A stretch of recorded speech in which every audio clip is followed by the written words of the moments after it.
excited to have her join me here today. Welcome to you, Michelle. Excited to have you. Hey, Marnie, how are you? I'm doing good. I'm happy to I be mean, here. we've been looking forward to this conversation for Right. such a long time. Aw, thanks for having me. Thanks for having me back. We were supposed to do this probably, 6 months ago, I think, and life got in the way, and now we're back here right in front, in ahead of a new year, and so I'm so excited to see all that God's doing in the midst of a pandemic, and it's just amazing.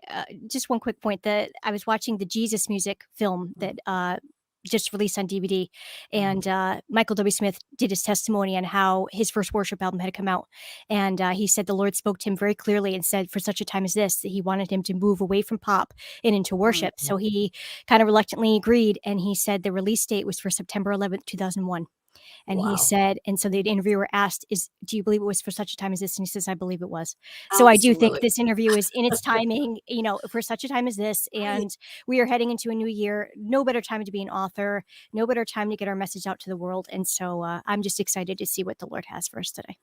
I love that. And the timing piece is so huge. I remember when I was writing my first book and I kept thinking, hurry, hurry. Yeah. And then when it went to the publisher and it was going to take 2 years to get out, and it was like, hurry, hurry. And what you realize is that there's a time for everything. Ecclesiastes Really talks is. about that. There's Yep. a time. And we need to do our part. But when we're doing our part and we still feel like, oh, it could go so much faster and be so much better and all that, we just have to Yeah, relax a little and let God do it's true. his thing. Very true. Yep. Yeah. His Yeah. timing is perfect. And Yes. he, 1,000 years really is like a day for him. And it could be 1,000 years for us. And it feels like 1,000 years. So, So and he true. just laughs her and says, hey, It's so okay. I've got yeah. you. I've got you. Yes, good. So we're actually gonna be talking about turning one sheets into book proposals. You have got 10 books out there, and you are a literary agent. Yeah. And so you're a good one to talk to us about this. Yeah. But when you submitted this topic to turn a one sheet into a book proposal, I remember when I understood that there are different lengths of content. Yeah. There is enough content for a tweet. Then there's enough content for a post. Then there's enough content for a blog. Yep. Then there's enough content for an article.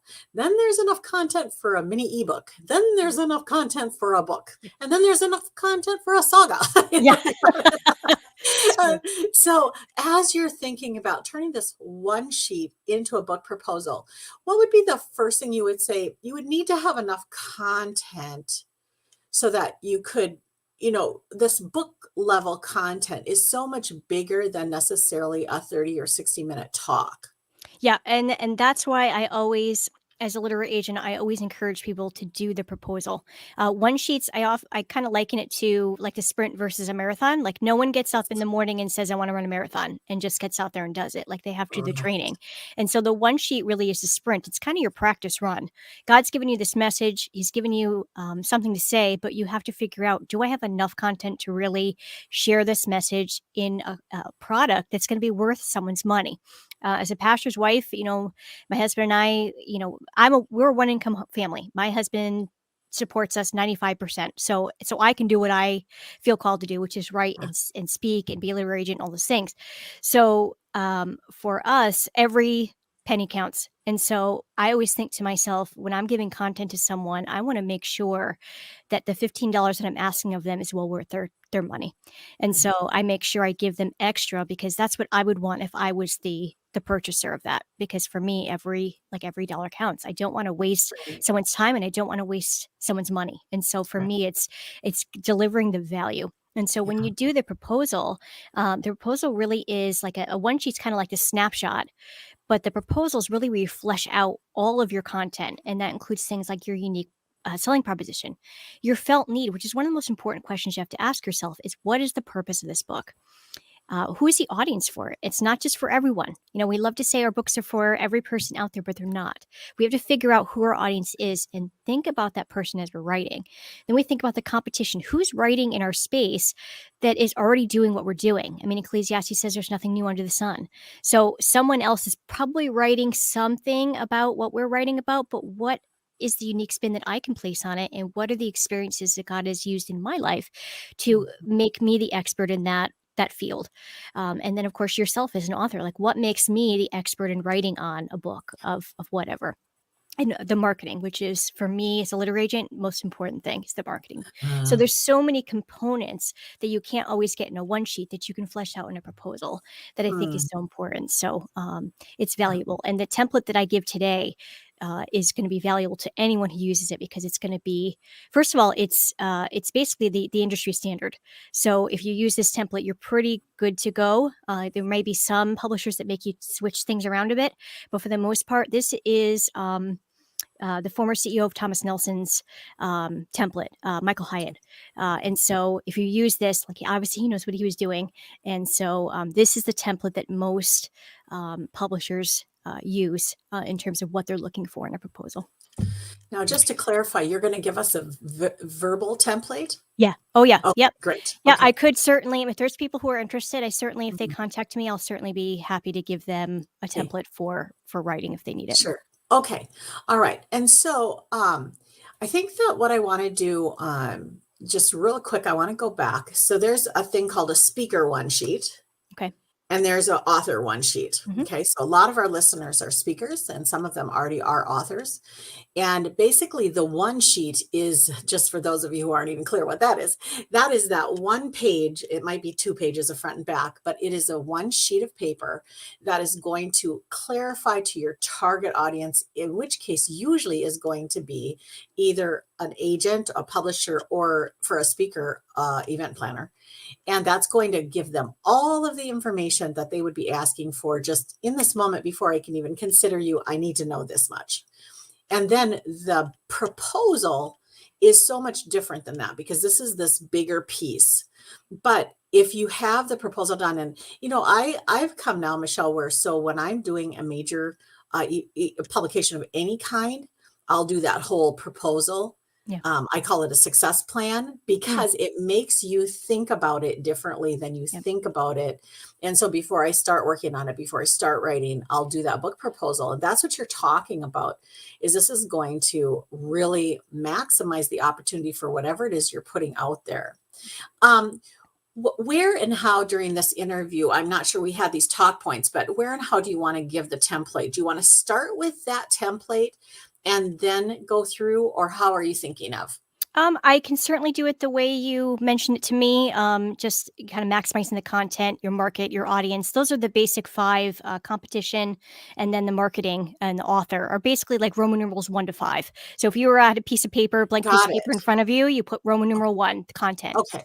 and Okay. I'll tell you some of the things you would add into that section number 1 under Oh, content. okay. Okay, So so it'll yeah. be if you anyone needs clarity, I certainly can write it out for them. But for the most part, the way we do it, I think it'll be clear, and I can certainly clarify if anybody needs Right. So additional. I think let's go with the 5 points, and we're Okay. going to start with then you're starting with content as point Yes. number 1. Yep. Yes. Okay. So go ahead and explain that. Okay. So the first component of your proposal, and let me just reiterate, kind of piggyback off what you were saying too, is yeah, speaker one sheets are very important because you want everybody right now has to stand out from the crowd. With the proliferation of Amazon, there's over a million books published every year. How is someone going to be able to find your message in the midst of a million other books? Well, they're not, unless you can create something that makes it stand out. And so you need things like creative ways to be able to get your message out. So if there's 5, so for example, if you have a topic on prayer, well, there's obviously gurus that talk about prayer all the time. You have Stormy O'Mardian, you have Linda Evan Shepherd. These are the gurus of prayer, but God is still giving me a message on prayer. So where do I fit into that mold? And so the proposal really it's really non-negotiable. Like one sheets are great, and you oftentimes an agent or a publisher will ask for that, especially in a writers conference, because you have to understand they're traveling. So they cannot carry a lot of bulky papers with them in and out of airports and checking those things and all that good stuff. So oftentimes they'll ask for a one sheet just for the sake of convenience, just so they can kind of see quickly, okay, is this going to fit our editorial needs for the year? However, none of us, whether we're literary agents or publishers, can do anything with a one sheet. We can only do something with a proposal, because the proposal is what we submit to the publisher on your behalf as an agent and your liaison to see if that idea is worth exploring further. So everybody has to have a proposal. And so that's why this content is so important, because it's going to get you to the publishing board, but it has to have certain components. So that's why we're talking about this today. But the first part of that is the content. And some things that you want to include in that are your unique selling proposition. So I always ask that this information be bulleted and include this sentence. If consumers in the target market purchase and read, and then state the title of your book, then they will. And so then you list 3 or 4 bullet points. So if the if consumers in the target market purchase and read I Surrender All, which is my new book, then they will understand the importance of surrender in their daily life. Identify hindrances to fully surrendering your heart to God. Analyzing scriptures that coincide with the importance of surrender. So do you see how I did that? Like, if somebody buys it, this is what they're getting out of your book. Benefits. Yeah. Then once you do those 3 to 4 points, then you add because they will. And so once they understand and identify and are able to pinpoint scriptures that coincide, then they understand because they will. I don't know. It will be a catalyst for their spiritual growth in the Lord. Take a step toward fully surrendering their hearts to God. Those kind of things. So you're telling them what they'll get out of it and what will happen if they follow that. So it's almost like your back cover copy. Your back cover copy really is that selling point for you, because that's what people will pick up if they're in a local bookstore. And you have to make sure you deliver those things. So oftentimes they'll want them in bullet points, because publishers and publishing boards, they just don't have time to read everything. They just don't. So with the thousands of proposals that come their way, we have to make sure your information stands out from the crowd, and bulleted is best, because then they can skim through and say, okay, we've talked about our editorial needs for the year. Does this fit in our Christian living genre, for example? Or does this fit under our spiritual growth that we're looking to expand this year? And so on and so forth. So publishers want to know what's unique about your book. And Terry, I'll never forget it. The first conference that I ever attended was a conference in North Carolina, and I had they offered the editor appointments, and that was my very first one. Deer in headlights, had no idea what I was doing, but I'm like, I'm going to do this. Now, normally they're one-on-one. This particular one that I did was a group appointment. So they had about 5 or 6 of us in the same room with a woman named Terry Cook, who used to work for David C. Cook Publishing. And it was a half-hour appointment rather than 15 minutes.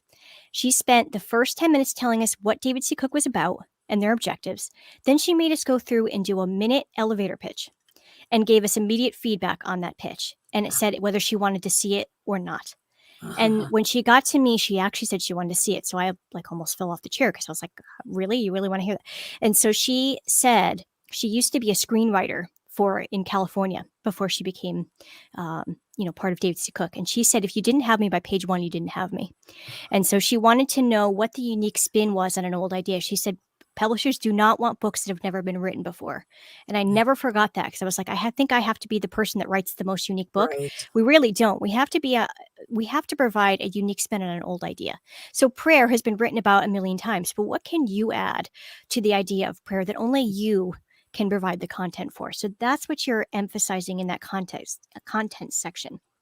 Then the next section is your felt need and your book mission. And again, that's one of the most important questions you have to ask yourself, because the number one question your writer, your author, your publisher is looking for is, what's in it for me? So they're looking for, why should I plunk down $15 for this book? What will it benefit for me? And so as authors, we always have to answer that question, is what is in it for them? So that is what you answer in that felt need, is what's the purpose, what's your heart, and what are you going to deliver when you deliver that message? And then the last section in the content section is your overview. And the overview gives you general information about and the themes of your book. And oftentimes you can find, especially in the Christian living section, you'll have more than one section. So they'll be divided like with Roman numerals. So like the first section for I Surrender All might be, the purpose of surrender. And then you'll add different bullet points of the overview of what that section will encompass. Then you'll talk about the next section. In the next section, section 2, I talk about XYZ, and you talk about all that you'll encompass there. And maybe section 3 or section 5 or whatever you have in terms of your overview. But you want to give them a succinct few sentence summary of what your book is about. And then the last section of that content section is your manuscript. It's actually the logistics of it. So you're going to talk about things like word count, um, how much is actually completed, so your manuscript status, special features. So if you add photos or you add pull-out quotes or graphs, all those things, you're going to add that to that section. Your manuscript length, word count, and then your completion date. So if you're done, you can say manuscript is completed. More than likely, they're going to ask you for the full manuscript within 3 to 6 months of contract.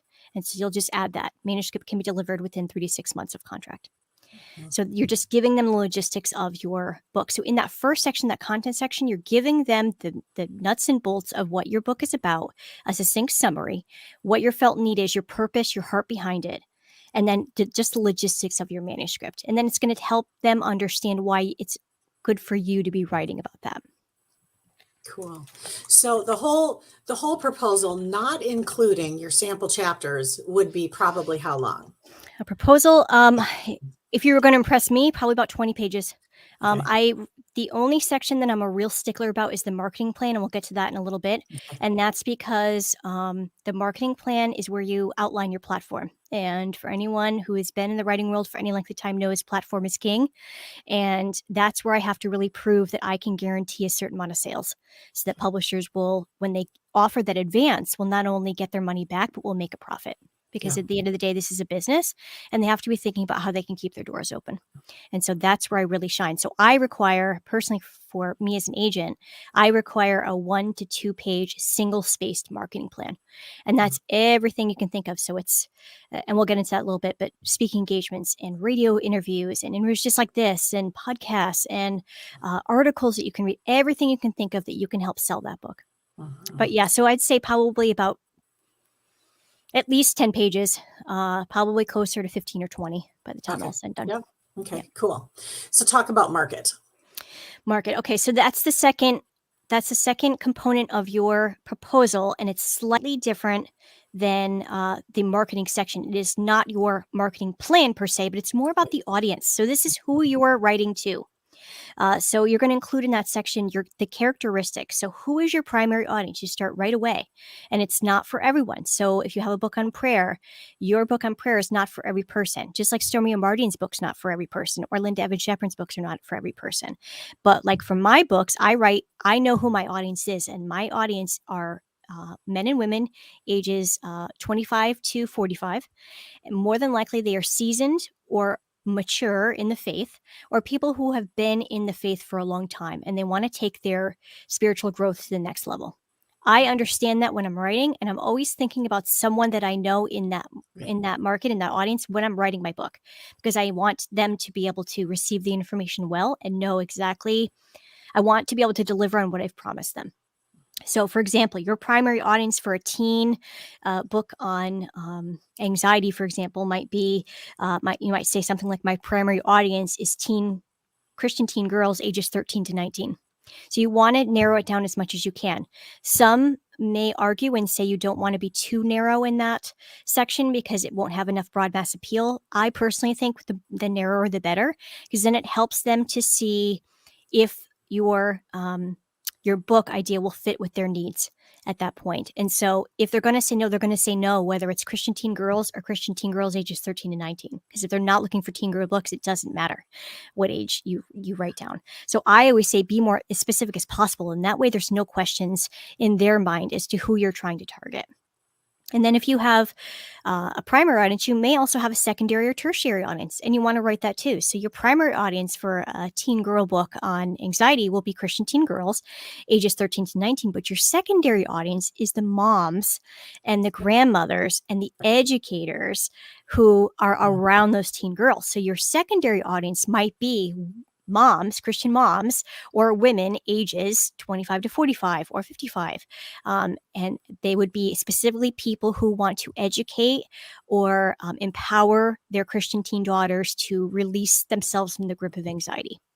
Then their tertiary audience might be Sunday school teachers or Christian educators, youth workers.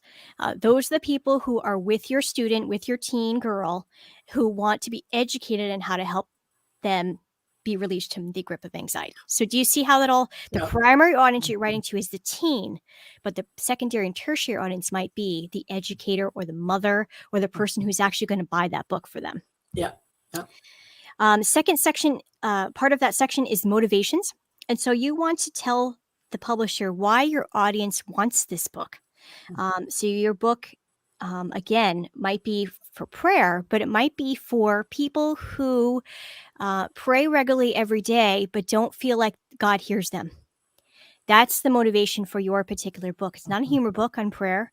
It's not praying for a specific person in your life. It's for people who want to hear more from God and feel like they don't hear from him, even though they pray on a regular basis. So you're taking them to the next level in their prayer life. And so you want to make that clear in that motivation section. So there's characteristics, motivations. Then the next section is your affinity groups. Those are the people who will most likely buy your book, and you want to think really big here. So for example, if it's a teen book, book for teen girls on anxiety, Focus on the Family might be a great resource. So it would be subscribers to Focus on the Family radio show, or listeners to She Speaks podcast, or readers of Sadie Robertson's books. All those people who are speaking on that topic are the people that you want to be writing down in your affinity groups. It's great if you have connections with your local church group or with churches in the area. That's all well and good. Include that in your marketing section rather than your affinity group section. Affinity groups is where you want to think really big. So subscribers to Our Daily Bread might be places that would take well to your book, because those are people who want the small 10 to 15 minute devotional to read in the beginning of the morning before they head off to work or head off to school. Then the last section that you want to talk about is your competition section. And you can actually even put that as a separate Roman numeral 3 if you'd like, because that competition section, besides the marketing plan, is one of the most important sections you can have. I remember that same first interview that I had with Terry from David C. Cook. She thanked me for having such a great competition section, because a lot of times people will say, well, no one's writing about what I'm writing about. Well, that isn't normally true. It's just you're not looking in the right place. So there's always people who are writing about anxiety.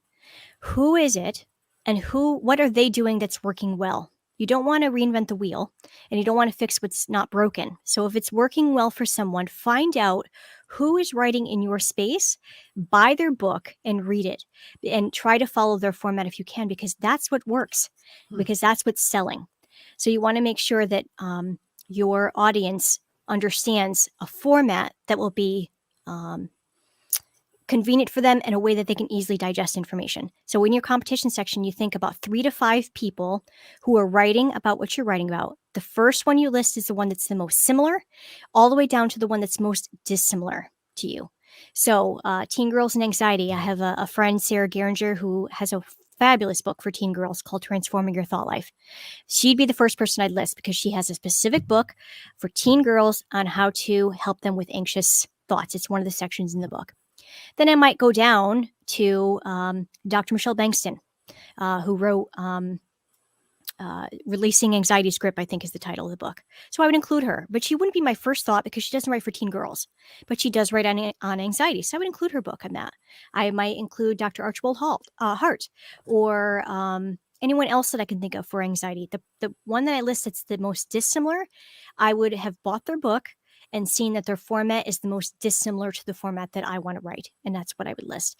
And what you want to do in that section is you want to make sure you write how the book is similar. Dr. Michelle Bankston writes this great book on Releasing Anxiety's Grip. My book is different in that. Or conversely, my book is, and continue on. So you want to tell them exactly how that book is similar, but then also how yours is different, because they want to make sure they understand, okay, you're not writing like Dr. Michelle because Dr. Michelle sells well, or you don't want to write by Sarah because Sarah writes well. But we want to see, how do you fit in that space that's going to be different? So it's that unique spin on that old idea. So 3 to 5 people, most similar to most dissimilar. And that can be, if you can include it in your market section, that's great. But if you want to do a separate Roman numeral 3 section on competition, you can do that as well. Cool. Another section we have is about the author. And what do you need to have in this one? This is where you brag on yourself. And that's a tough one, especially for It Christians, is. because a lot of It is. times we're told that we shouldn't brag. It's all Mhm. about God and giving God glory. And I don't disagree True. with that. Right. What I do say to people, though, and I have some friends who have very specifically been told by leaders in their church, you should not be promoting yourself on social media. You should not be promoting yourself because it's feeding yourself rather than giving the glory to God. In some ways, that's true, but at the same time, I always ask people, if God has given you a specific message and it doesn't get into the hands of the right people, have you done your job of promoting the gospel message? And so that's a question we always have to ask ourselves is it promotion, self-promotion for the sake of self? Or is it that I have a really exciting message that God's given me and I can't wait to tell you all about it? And we live in a very wonderful technological age where we people could be literally listening to this from all around the world. Right. And I may never meet them. I may never see them. I may never know the impact that this interview has. But at the same time, like, this is a great age. And if I didn't step out and ask, hey, Marnie, would you appreciate an interview on something like this? Maybe your writers would be interested in hearing some information like this. I am fully convinced that part of the joy of heaven will be meeting all the people who I did not meet here on earth that Mhm. watched this interview, read Yeah. a book, read a Yeah. blog post, saw a Facebook post, and were encouraged, inspired, um, and were motivated to write their own story, Right. to be like Habakkuk 2 tells us, and to be that herald that writes, makes it plain on tablets so a herald can take it and run with it. So there are many scriptures that talk about it is our duty as Christians to get the gospel message out, whether it's verbal or written. And we do live in a time where those things can be taken away at any time. And we have lived in a pandemic that has shown us that anything can be shut down at any point. And Mhm. so it's very imperative during these times to get our message out to the world. And we let the Lord do what he's going to do with that. But as authors, anything that you can do in that section to promote yourself, to let the publisher know that you are an expert in that field, especially if you're writing nonfiction. Fiction is not as tightly knit because it's a story, but rather if you're doing a nonfiction and you're writing, let's see, like Dr. Caroline Leaf, for example. Dr. Caroline Leaf is as famous as she is because she's a doctor, because she does an incredible amount of research before she does her book. She adds credibility to her space because she's learned, because she's scholarly. She does the research, she does the homework, and she provides that information in a way that laymen like myself can understand it. And so she provides us information about how our brains work and how, some things that from like a neuroscientist perspective, I would never understand. But Dr. Caroline Leaf provides it in such a way that I can understand it, and I can understand a little bit more about like how God's wired me. How did he create my brain so that, Mhm. I remember 80s lyrics, but I can't remember why I went to the bathroom. Like I'd love to know, like that, and some of those, these are the great questions of the world, Marnie. Like, like, but Dr. Caroline Leaf steps out in obedience and she Mhm. writes the books that she writes, Mhm. and she provides such credibility because not only just because she has a doctor before her name, but because she's done the work. And as Mhm. authors, we have to do the work. So there are things in that author section that you want to include. Like if you have a college degree in journalism or English, please write that, because it means that you have a vested interest in the English language. You've understood at least, from whatever year you graduated, the science and art form of editing and basic grammar rules. At least that. Journalism, you know how to ask good questions. You know how to investigate a story to get the best truth and the most informative information out there. So those types of things. If you want to write a book in counseling and you have a degree in counseling, it's very relevant. So you want to make sure you start off. If you have a degree in something, by all means, please write that down. Previous job. So if you worked for a newspaper, you worked as a former English teacher, you were a former professor, former radio DJ, former podcaster. Whatever you do, all those jobs that you have, whether they're current or previous, are all going to be relevant to your book's credibility.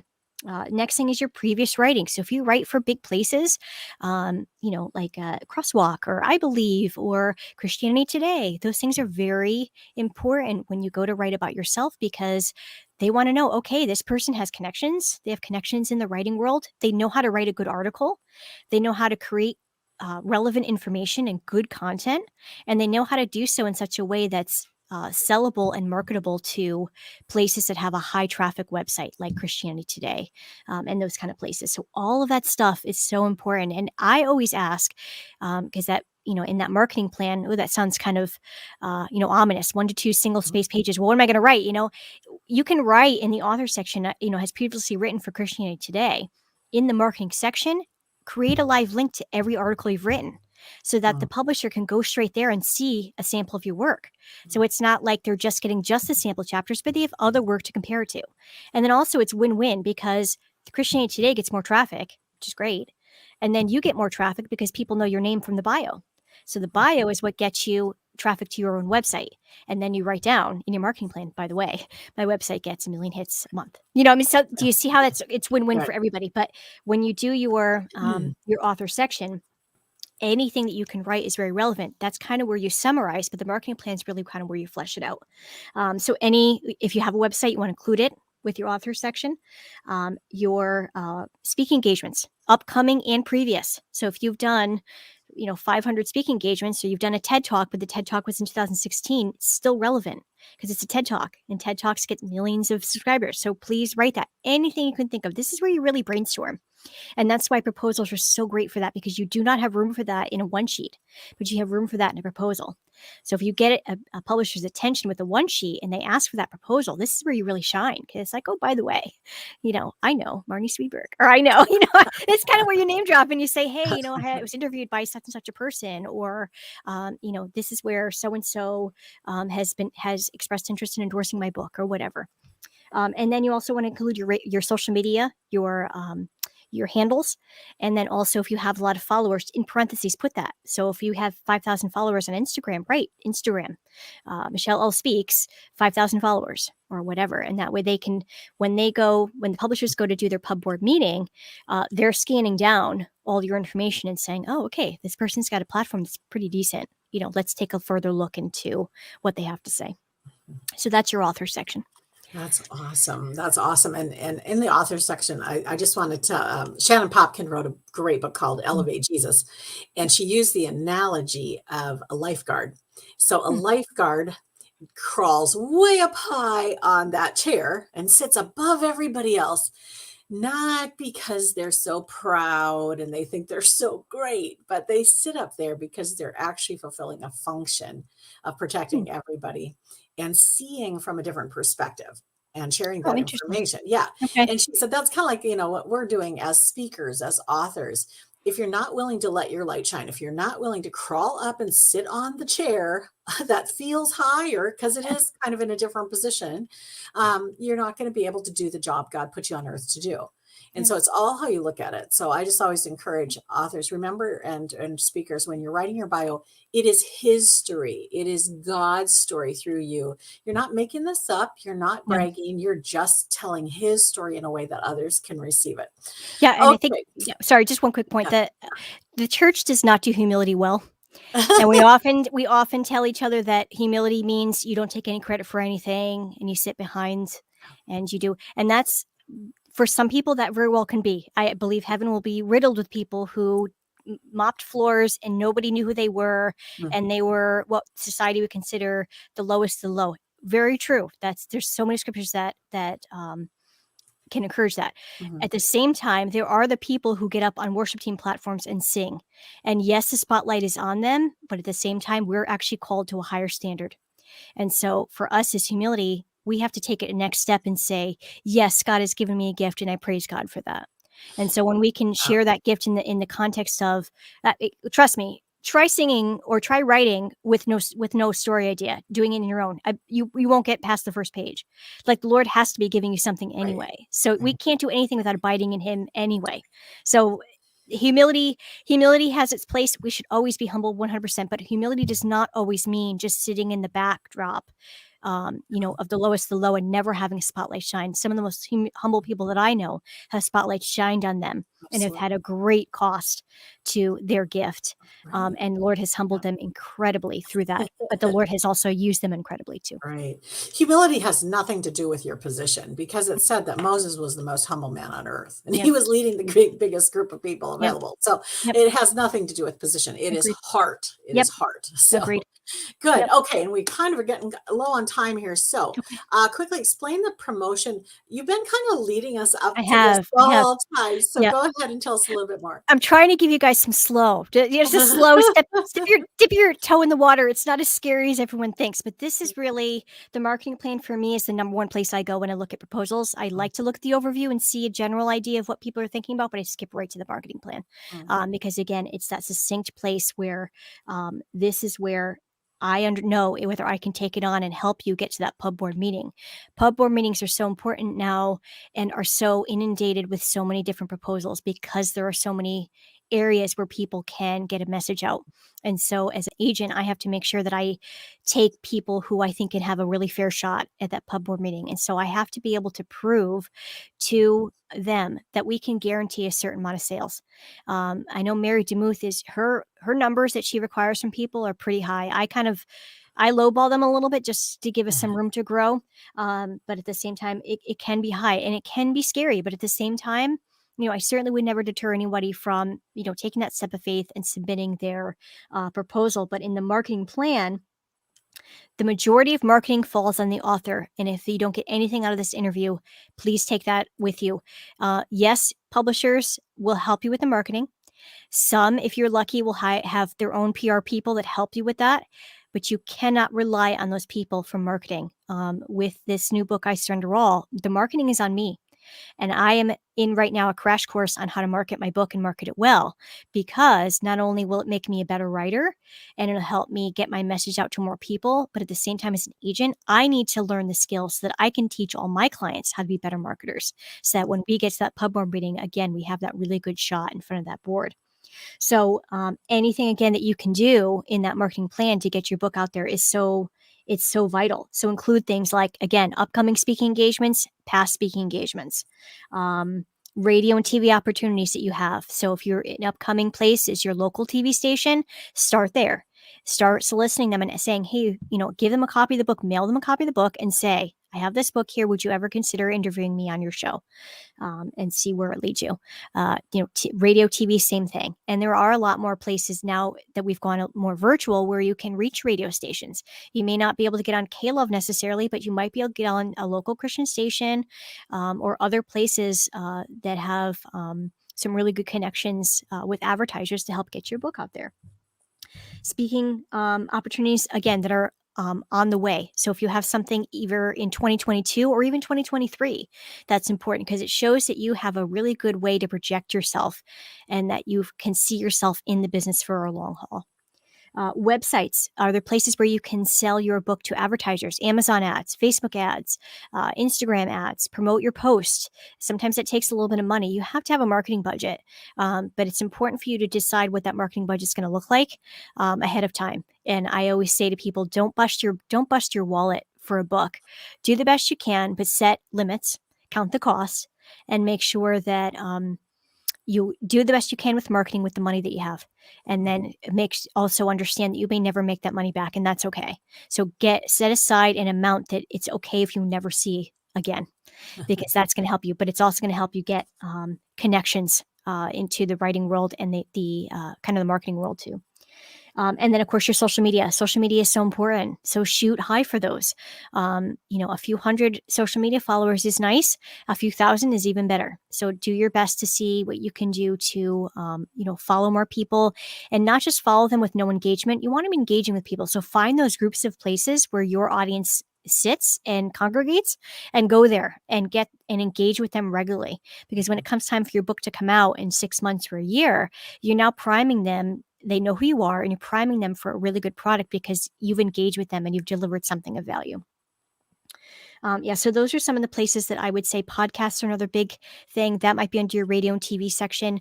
Press releases, places where you can send for newspapers, all of that takes into account. But by the time you bullet them and give a live link to every article you've ever written, every place you can write for, all that, you'll get to the 1 to 2 page single spaced, no problem. I love that. I love that. Okay, and then the very last thing then is that Yep. chapter by chapter synopsis. Yep, and that's basically exactly what it sounds like. It's the Mhm. synopsis, it's the paragraph of each section of what your book is about. For fiction, it would be slightly different, probably more in terms of just a larger synopsis, but for a nonfiction book, chapter by chapter is basically exactly what we talked about in the overview. My manuscript is divided into 3 sections. The first section is the purpose of surrender. Chapter 1, Mhm. what is surrender? In this chapter, Michelle will describe the purpose of surrender. She will include Bible passages like Always Exodus written in third 14. person? I'm sorry? Always written in third person? I have done it in third person, yeah. Mhm. Yep, yes, because you wanna be able to tell them what you're kinda where you're headed, in Yep. terms of what you're thinking. Mhm. Yeah, and then chapter 2 might be, barriers to surrender, and you Mhm. might talk about, well, what are some of the in this chapter, Michelle talks about the hindrances that, lead us not to be able to surrender wholeheartedly to God, Mhm. and this will include scripture passages from ABC, and will include heartfelt stories of a time in her life when she couldn't fully surrender to God, Mhm. and then so on and so forth. So you talk normally a book will probably be about 12 chapters at least, I would say. It seems to be trending now where shorter chapters, micro chapters are kind of becoming more of the trend.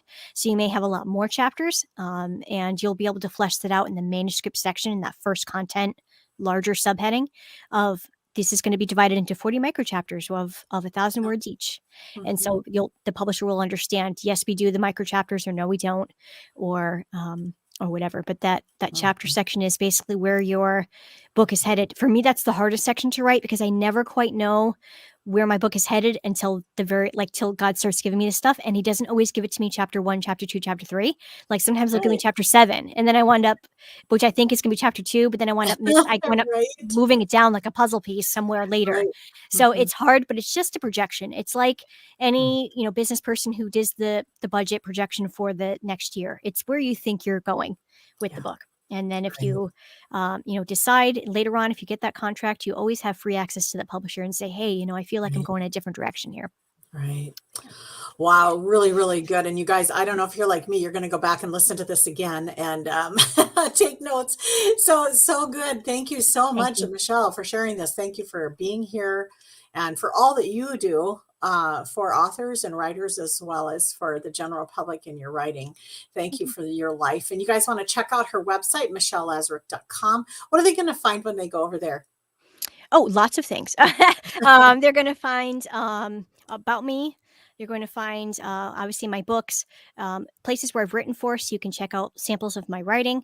You can check out live samples of interviews and podcasts, like this wonderful podcast will be on there, so people can listen and hear the type of content that I give out. Ways to book me as a speaker, some upcoming places where I'll be, and a contact form in case somebody wants to get in touch with me. And I would love to hear, I would love to connect and hear from anybody. And if you need any clarification on what I said today, if it wasn't clear enough for you, I can certainly write out a template and give that to anybody who's Oh, interested. So, thank you so yep, much. That's just an indication of your generous heart. Thank you. yep, no problem. Thanks for being here. And you Thank guys, you. thank you for being here. So glad that you were with us. I hope you have a wonderful rest of your day, and we'll see you next time.